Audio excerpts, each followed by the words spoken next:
ẹ má jẹ́ kí wọ́n fi ẹ̀sìn kí wọ́n máa fi tú àwọn ọmọ Yorùbá ká. See and hear. Koiki Media bring the world closer to your doorstep.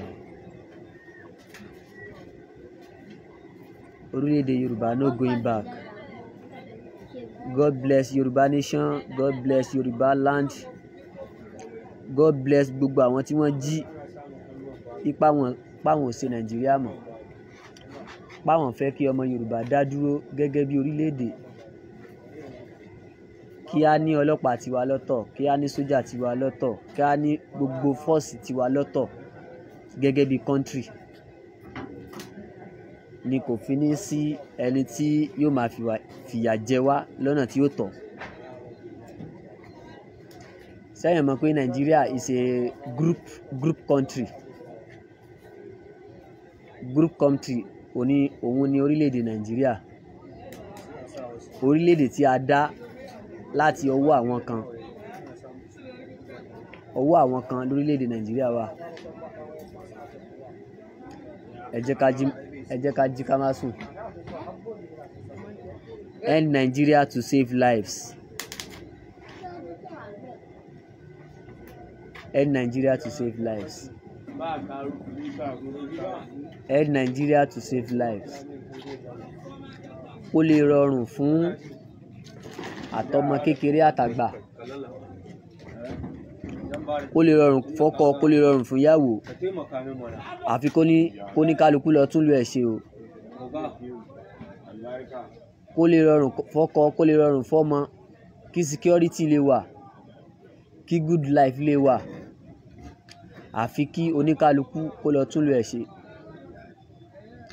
Kí Yorùbá dúró lọ́tọ̀, kí Yíbò dúró lọ́tọ̀, oníkálukú wà lọ́tọ̀ọ̀tọ̀. A ní àbára wa ṣe o. Ẹni tí òfin ìlú oníkálukú bá ti tẹ́ lọ́rùn, ó máa wọ̀ ìlú mi náà. Tófin ìlú mi bá ti tẹ́ lọ́rùn, ìyẹn kò kí ń ṣèjà. Kò kí ń ṣèjà kankan. Mo lè gbéra ńsìn kí n sọ pé mo ń lọ ìlú òyìnbó. Náà ìgbà tó fi wọ́n tẹ́ mi lọ́rùn ni. Ẹnìkan ò kàn ní máa wá láti ìlú kan kó máa wá kó wá máa sọ fún wa pé ìgbà tá a ti jẹ́wọ́ Nàìjíríà dandan òun gbọ́dọ̀ wá sí ibà yìí. End Nigeria to save lives. Koiki Media bring the world closer to your doorstep. Mo kí gbogbo àwọn ọmọ Yorùbá káàkiri àgbáláyé ibikíbi tẹ́nìkọ̀ọ̀kan wá bá wà. Ọlọ́run Elédùmarè ó máa wà pẹ̀lú wa o. A ní wára wa tì. Àdúrà wa máa gbà.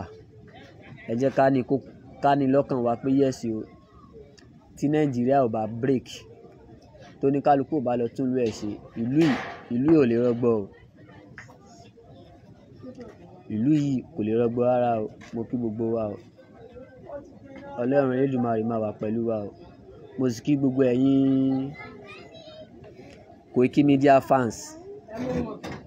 A ní wá yín tì o. Ọlọ́run Elédùmarè máa wà pẹ̀lú yín o. Ẹ sì máa tẹ̀lé iléeṣẹ́ wa. Koiki Media bring the world closer to your doorstep. Media tó ń gbẹnusọ fún ilẹ̀ Yorùbá. Media tó ń gbẹnusọ fún ilẹ̀ Yorùbá. Àdúrà máa gbà o. Òní ni on the 13 June 2025. Today is 13 June 2025 tí yóò ní jẹ́ ọjọ́ Friday.